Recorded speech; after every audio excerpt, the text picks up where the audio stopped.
दोस्तों, कैसे हैं आप सब? आशा करते हैं बहुत अच्छे होंगे। एक न्यू वीडियो में सभी दोस्तों का एक बार फिर से हार्दिक स्वागत है। दोस्तों, आज के वीडियो में हम बात करेंगे हरिजन समाज के बारे में। हरिजन समाज जो शब्द है वो इनकी उत्पत्ति किस प्रकार हुई और किन किन नेताओं ने हरिजन समाज को ऊपर उठाने के लिए अपना संपूर्ण योगदान दिया है, आज के मुद्दे पर इस वीडियो में डिस्कस किया जाएगा। इस यूट्यूब परिवार पर लगातार आप सभी दोस्तों का बहुत अच्छा रिस्पॉन्स मिल रहा है और आशा करते हैं कि इसी प्रकार का सहयोग आप सदा इस यूट्यूब परिवार के प्रति बनाए रखेंगे। दोस्तों, आज के वीडियो में बातचीत की जाएगी आपके साथ हरिजन समाज को लेकर।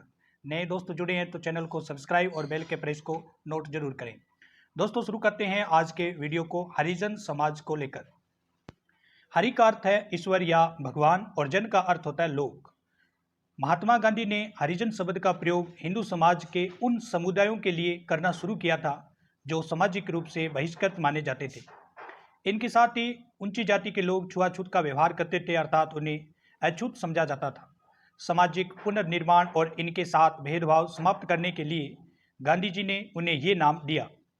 बाद में उन्होंने हरिजन नाम से एक समाचार पत्र भी निकाला जिसमें इस सामाजिक बुराइयों के लिए वे नियमित लेख लिखते थे। लेकिन अब हरिजन शब्द को प्रतिबंधित कर दिया गया है। हरिजन शब्द के स्थान पर अनुसूचित जाति इस्तेमाल करना अनिवार्य कर दिया है। दोस्तों, जो हरिजन शब्द था, जो हमें मॉडर्न हिस्ट्री के अंदर ये शब्द मिलता है हरिजन समाज, हरिजन शब्द, जो गांधी जी के द्वारा जो समाचार पत्र हरिजन समाचार पत्र निकाला जाता था और उसी के अंदर इस हरिजन समाज के बारे में कुछ लेख जो है वो प्रकाशित किए जाते थे। लेकिन वर्तमान में हरिजन शब्द है उसके स्थान पर अनुसूचित जाति शब्द का इस्तेमाल करना अनिवार्य कर दिया है। हरिजन शब्द पाकिस्तान के दलितों के लिए भी प्रयुक्त होता है जिन्हें हरि कहा जाता है और जो मिट्टी के झोंपड़े बनाने के लिए जाने जाते हैं। दोस्तों, हरिजन जो समाज है, हरिजन जो जाति है, उसकी काफ़ी दयनीय स्थिति है हमारे देश के अंदर।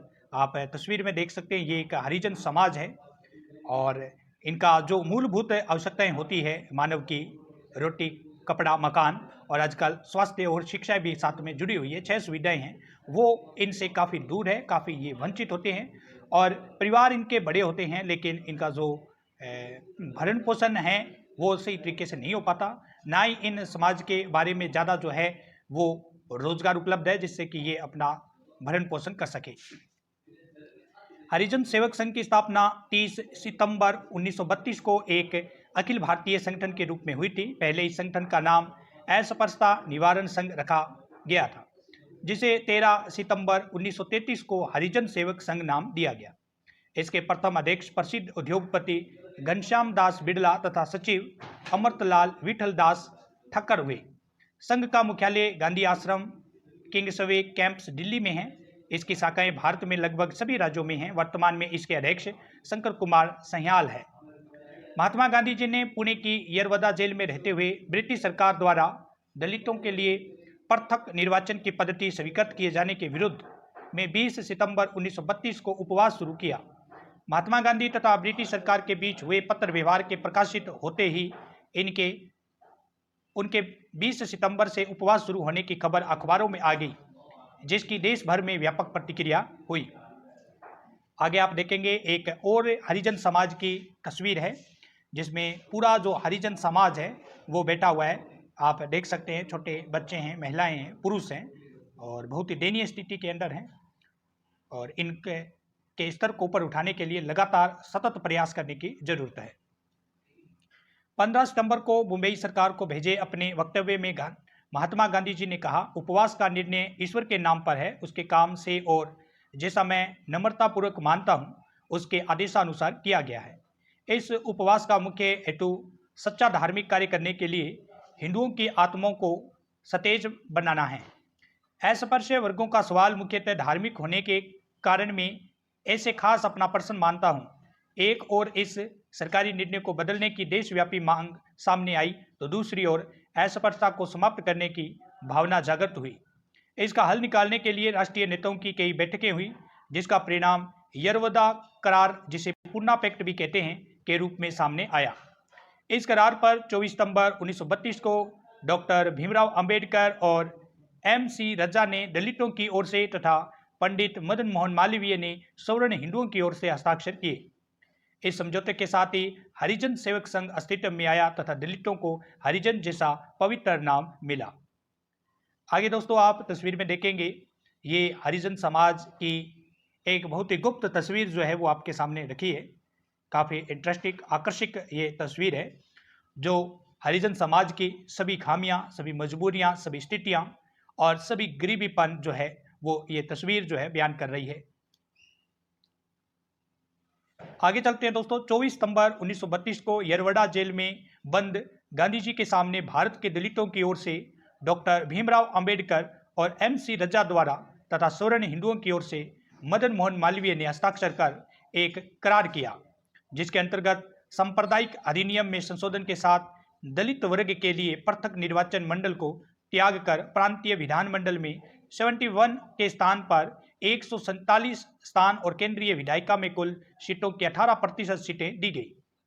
तदुपरांत 26 सितंबर 1932 को रविंद्रनाथ ठाकुर की उपस्थिति में गांधी जी ने यह कहते हुए अपना उपवास तोड़ा, उचित समय के अंदर अस्पृश्यता निवारण संबंधी सुधार यदि न्याय की नीति के साथ पूरा न किया गया तो मुझे निश्चय ही फिर से नए सिरे से उपवास करना पड़ेगा। परंतु इस विषय पर गांधी जी को पुण्य उपवास करने की आवश्यकता नहीं पड़ी, क्योंकि चौथे ही दिन 30 सितंबर 1932 को बॉम्बे में मदन मोहन मालवीय जी की अध्यक्षता में एक बैठक हुई, जिसमें देश के सभी हिंदू नेताओं ने निश्चय किया कि अस्पृश्यता निवारण के लिए एक अखिल भारतीय अस्पृश्यता विरोधी मंडल एंटी अटेंचलिटी लीग स्थापित किया जाए, जिनका प्रधान कार्यालय दिल्ली में हो तथा जिनकी शाखाएं विभिन्न प्रांतों में स्थापित हो। साथ ही जो अस्पृश्यता उन्मूलन के उद्देश्य को पूरा करने के लिए नियमन कार्यक्रम अलग अलग तरीके से चलाए गए। दोस्तों आगे की तस्वीर में और आप एक हरिजन समाज जो है उसका जो तस्वीर है वो आप इसमें देखेंगे।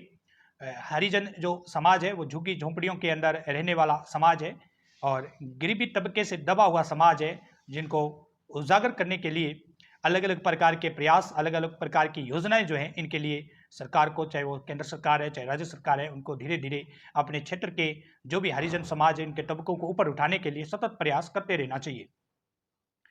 इनकी विनिश्चय के अनुसार अस्पृश्यता विरोधी मंडल नाम की अखिल भारतीय संस्था बनाई गई, जिसका मूल संविधान महात्मा गांधी जी ने अपनी हस्तशिल्पी में तैयार किया।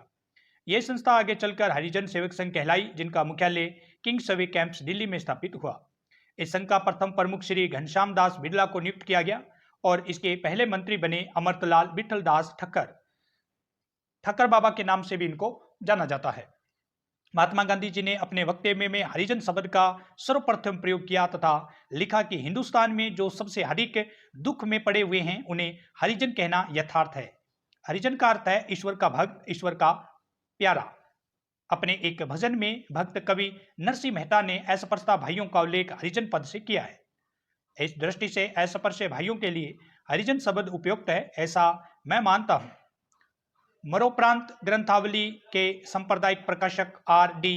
पराडकर ने भी मोरोपंथ के एक प्रमाणिक पद्य में हरिजन पद को देखा तथा महात्मा गांधी को बताया। उन्होंने अपनी टिप्पणी में कहा है कि नरसिंह मेहता जैसे ही प्रमाण अन्य संतों की रचनाओं में पाए जाते हैं। हरिजन नाम अस्पृश्य अंत्य आदि नामों की ग्रहणा भाव से मुक्त था, इसलिए इस नाम को तुरंत सामाजिक स्वीकृति मिल गई।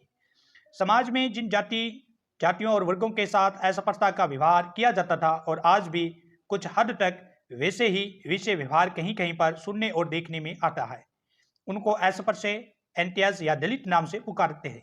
ये देखकर कि ये सारे ही नाम अपमानजनक है, उन्हें 1932 के अंत में गुजरात के एक अंत्यज ने ही महात्मा गांधी को एक गुजराती भजन का हवाला देकर लिखा कि अंत्यजनों को हरिजन जैसा सुंदर नाम क्यों न दिया जाए।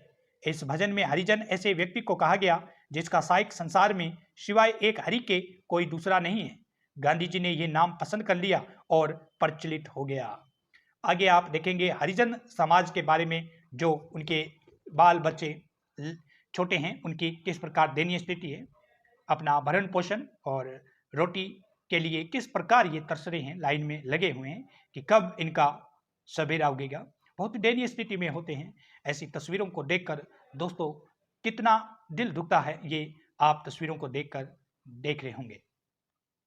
वैदिक काल में अस्पृश्यता का उल्लेख पाया जाता है। वर्ण व्यवस्था के विकृत हो जाने और जाति पाति की भेदभावना बढ़ जाने के कारण अस्पृश्यता को जन्म मिला। इसके ऐतिहासिक, राजनीतिक आदि और भी कई कारण बताए जाते हैं, किंतु साथ ही साथ इसे एक सामाजिक बुराई भी बतलाया गया है। वज्र सूचक उपनिषद में तथा महाभारत के कुछ स्थलों में जाति भेद पर आधारित उच्च नीचपन की जो निंदा की गई है। कई ऋषि मुनियों ने, बुद्ध और महावीर ने, कितने ही साधु संतों ने तथा राजा राम मोहन राय, स्वामी दयानंद सरस्वती प्रभृति समाज सुधारक ने इस सामाजिक बुराई की ओर हिंदू समाज का ध्यान खींचा। समय समय पर इसे मिटाने के जहां जहां तक छिटपुट प्रयत्न भी किए गए, किंतु सबसे जोरदार प्रयत्न तो गांधी जी ने किया। उन्होंने इसे हिंदू धर्म के माथे पर लगा हुआ कलंक माना और कहा कि यदि असफलता रहेगी तो हिंदू धर्म का उनकी दृष्टि में मानव धर्म का नाश निश्चित है। ये महात्मा गांधी की स्टेटमेंट थी। आग ये आप देखेंगे जो आगे की तस्वीर है हरिजन समाज की, किस प्रकार अपने भरण पोषण के लिए, खाने के लिए लाइन में लगे हुए हैं। दोस्तों, किसी प्रकार की कोई सुविधा नहीं है, बस छोटी सी अपनी भूख शांत करने के लिए लाइन के अंदर लगे हुए हैं हरिजन समाज। आगे देखेंगे तस्वीर में, ये हरिजन समाज की महिलाओं की दयनीय स्थिति की तस्वीर है। काफी संघर्षशील महिलाएं हैं जो अपना भरण पोषण करने के लिए पूरे दिन हार्ड वर्किंग करती रहती है। ये परिवार की दयनीय स्थिति बयान करती है तस्वीर। छोटे मोटे बच्चे, और आप देख सकते हैं इनमें किसी प्रकार का कोई मोटापन नहीं है, चर्बी, हड्डियां सूखी हुई है सभी की। कारण एक ही है, इनकी दयनीय स्थिति। आगे देखेंगे आप, ये भी एक हरिजन समाज की तस्वीर है। ये एक परिवार की तस्वीर है जहां एक महिला अपने बच्चों को खाना खिलाने के लिए बहुत ही मजबूरन कुछ जो आटा पानी है वो लेके आई है पूरे दिन हार्ड वर्किंग करने के बाद। तो आज के वीडियो में दोस्तों हमने हरिजन समाज के बारे में देखा है। हरिजन समाज किस प्रकार का है, हरिजन समाज की उत्पत्ति किस प्रकार की हुई और किन किन नेताओं ने हरिजन समाज को ऊपर उठाने के लिए अपने प्रयत्न किए। सभी ने अपना अपना योगदान दिया है, लेकिन हिंदू समाज पर हरिजन समाज एक कलंक, ये महात्मा गांधी जी का स्टेटमेंट था। और असफलता को भारत आजाद होने के बाद तो अधिनियम भी बन गया था, लेकिन फिर भी दोस्तों कई जगह छिटपुट ये असफलता जो है वो चल रही है। लोगों को जागरूक होना चाहिए। एजुकेशन जो है वो धीरे धीरे फैलती जा रही है, जिससे ये कम होता जा रहा है। लेकिन कुछ कई बार ऐसे एजुकेटेड पुरुष महिला भी होती है जो बहुत पढ़े लिखे होते हैं, लेकिन असफलता उन पर हावी होती है, तो वो अनपढ़ के बराबर है। ऐसे अगर कोई व्यक्ति, कोई महिला, पुरुष, बच्चे हैं तो वे पढ़े लिखे होने के बाद भी असफलता उन पर हावी है तो वो अनपढ़ के बराबर है और अनपढ़ से भी नीचे है। तो आज के वीडियो में हमने दोस्तों हरिजन समाज के बारे में देखा है। हरिजन समाज के इतिहास और उनकी उत्पत्ति के बारे में आपके साथ बातचीत की है। प्रतिदिन इस YouTube परिवार पर हम आपके साथ किसी न किसी मुद्दे पर प्रतिदिन डिस्कस करते रहते हैं। आप सभी दोस्तों का इस YouTube परिवार को बहुत अच्छा रिस्पॉन्स मिल रहा है। आशा करते हैं कि इसी प्रकार का सहयोग आप सदा इस YouTube परिवार के प्रति बनाए रखेंगे। दोस्तों, आप अपने दोस्त को इजाजत दें। कल मिलते हैं न्यू वीडियो के साथ, तब तक के लिए धन्यवाद।